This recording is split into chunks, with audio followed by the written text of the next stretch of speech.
sorry, I didn't see you there. My name is Rob, DJ Midas. What's up, guys? I'm Chan. I'm with Get Salty. This is Jarret from Mash Those Buttons.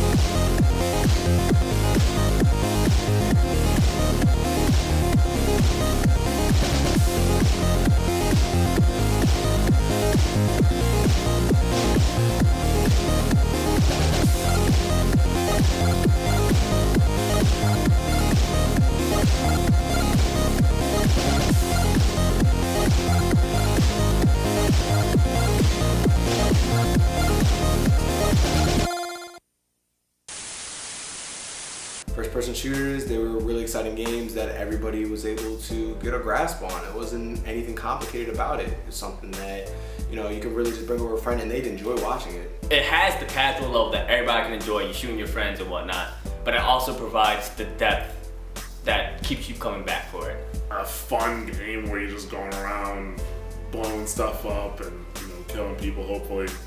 Or you can have a game that's actually pretty tactical that tests your reflexes and just how quickly, you know, how well you see detail, your accuracy, precision.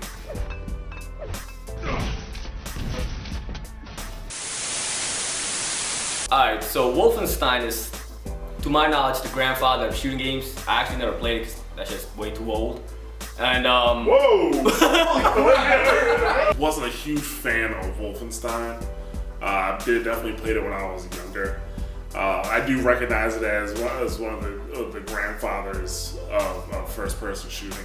Actually, you know, John Carmack, you know, that team, you know, id Software, just they did so much for the FPS genre. Because coming from playing games like just, I don't know, Zelda and Illusion of Gaia and stuff like that, to being able to have like a 12-gauge shotgun to a Nazi face.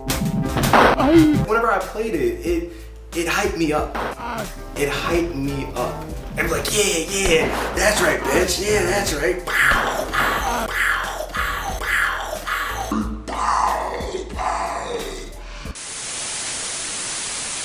I remember going into class in 7th grade, and all my buddy would talk about is Counter-Strike. I've watched him play it a handful of times, and that game, it would put you in situations where you would have to swallow your pride as a man and do the rational thing. A couple of years of my life I spent playing competitive Counter-Strike, and we had a blast, you know, doing practices, coming up with strategies, and then, you know, adjusting when you see that something wasn't really working. I started playing at 1.6, which, you know, some people are like, oh, you don't really love CS, you play 1.3. You know, but I didn't play 1.3, I started playing 1.6. And then I did move to Source, and now I'm even playing Go, which is the Ringling Brothers version of Counter-Strike. But yeah, Counter-Strike, you know, and the thing is, like, going from Counter-Strike 1.6 to Counter-Strike Source, it was the same premise. You know, you have, you play 5-on-5, at least that's the way I feel it's meant to be played 5-on-5, and you have to either get your objective or protect the objective, and that stayed between the two. But the whole thing with, you know, the differences in guns and the small differences they made in the map, just really kind of split into two communities, which is good because now it's almost like you have two different games to play. Like, there were definitely days where I would play one, you know, Source, and then play 1.6. Counter-Strike, definitely one of the cornerstones of first-person shooting.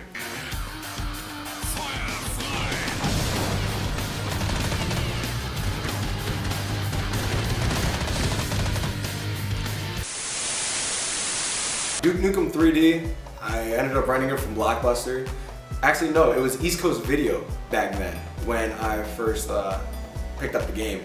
And I put it in there. You see some dude just looking down, like he's not afraid of anything, and he just, you know, he would steal your mom if he could. When I first played that game was not meant for my age range.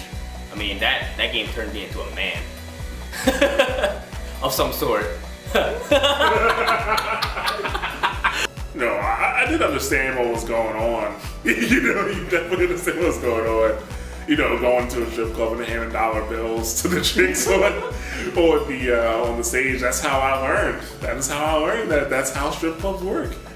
At a young age, I knew how strip clubs work. You give her to a stripper. You give her $1. You don't give her 20. You give her $1. Whoever created that game did not. Whoever created that game did not care. That guy did not give a fuck. Playing certain things through my mind, like when I have memories come up of Duke Nukem, it got funnier as I got older because I could understand more stuff. But besides, the outrageous stuff with Duke Nukem, it was still a tight first-person shooter. The gameplay was good, and it was how you build engaging gameplay. GoldenEye was the best game ever. And because of having the 007 IP behind it, the Bond IP, more people were willing to try it. They could have taken that package and put it on another game. Actually, it did Perfect Dark. It would have been just as good of a game, but because they had that that licensing, more people are like, oh, it's 007, I'll try the game. The modes for multiplayer were on point. I honestly would love to go back and just play that game right now. It's something that you could talk to anybody about and they'd be like, oh wow, like GoldenEye, that was that game. I guess like the first form of achievements that we see now that they think are breakthrough trophies and whatnot.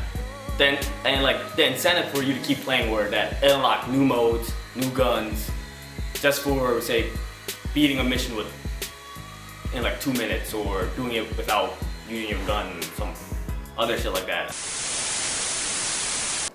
Unreal, I would say, was the extension or the evolution of what Quake 3 Arena had tried to do. Well, I know there's the difference between Unreal and an Unreal Tournament. I thought Unreal was a great game, especially for the time. Like, it kind of doesn't seem like a big deal now, but at the time, with the lush environments, and it was really just it was showing that engine off, that Unreal Engine. That's what Unreal did.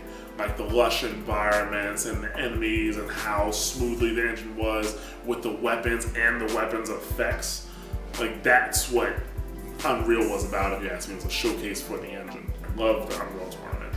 And 2K3 was good. I didn't have that big of a problem with 2K3. 2K4, however, fixed every problem that 2K3 had, in my opinion. And 2K4, I clocked in about 5,000 hours in about 2 years to that game, playing that game. And it's pretty heavy into it, obviously. But 2K4 took, that whole, how can we improve the arena shooter, and just went crazy with it. The movement was improved so much. That's why I don't understand why they nerfed the movement in Unreal Tournament 3, because the movement in 2K4 was one of the best things about it. The fact that I could do a double jump, wall dodge over somebody, and like lay rockets on them. You had so many options. So like as a flag runner, you can. It's almost like being really good at dribbling a basketball. You can, now dribble your character around and escape situations that you may not be able to escape. And it wasn't cheap because it wasn't easy to do. You know what I'm saying? Unless you were playing it wasn't like a really easy thing to do. So it took a lot of skill to do that. And then on top of that, to be like, somebody who's chasing that person that's doing backflips and hopping off of this and doing, shield jumps and still be able to kill that person, that took skill too. You're talking about a time where you had Doom, Duke Nukem, and Quake. Games where, you could have had those games on mute and not really cared because of the type of games they were, or not listening, not reading anything, not caring about stories, because let's be honest with you, those stories weren't that great. But Half-Life is a game where you have a silent protagonist, and now you still have like a great story, and the thing is, it just doesn't, a first-person shooter doesn't just have to be a first-person shooter. Very interesting game because it showed that an FPS could be more than just a multiplayer game and be fun. Like, I remember starting off in Half-Life, the first weapon it gave you was a crowbar, and it showed the possibility that, okay, just because it's a first-person shooter, it doesn't have to be pure guns. It could be melee, and it could be fun. Or even while you're fighting, doing first person platforming, when you fight the the last enemy in Half-Life, and he does that thing where the ball comes and I guess, absorbs you inside of his head, and then you have to like jump on the platforms inside of his head in order to get out, you know. And the same thing happened with Half-Life 2. Half-Life 2 brought another just remarkable element to first-person shooter gameplay and physics. I mean, there are some games that kind of hit that physics. Oh, there's a can there. Oh, I shot the can. It's great. But Half-Life, they took physics to another level. They incorporated the Havoc's physics engine with the source engine. Now you're not just doing it to shoot the can and be funny. Now you're actually using physics to solve puzzles. First-person shooters, thank you for teaching me how to handle armed combat situations, and hopefully it'll help me to survive the apocalypse. FPS was it's a genre that it's just, I don't know, it's just very casual, yet it has a lot to offer for everybody. It's just, I don't know, it's just part of the media now. It's just entertainment itself. I mean, it's just like movie or music, it's just there. FPS, that's the first thing most people generally think of when they think of video games. It's just one of those, it's a genre that, if you want to, like me, I love testing, my skills and my limits. So like that genre, like it will test your skills and your limits, like your vision, how sharp is your vision? How quickly can you react to seeing something on the screen? How steady can you keep your hand? And in general, how well can you keep your cool when under pressure? Like, I'm playing Counter-Strike, it's me, and let's say there's still 3 terrorists left, the bomb's on the ground, what are you gonna do? How do you approach that situation? And one of the things is like, you have to keep calm. You can't be sitting there shaking like, oh shit, what am I gonna do? I'm the last guy. That's, the losers do that. And they don't win. So as you gotta keep it cool.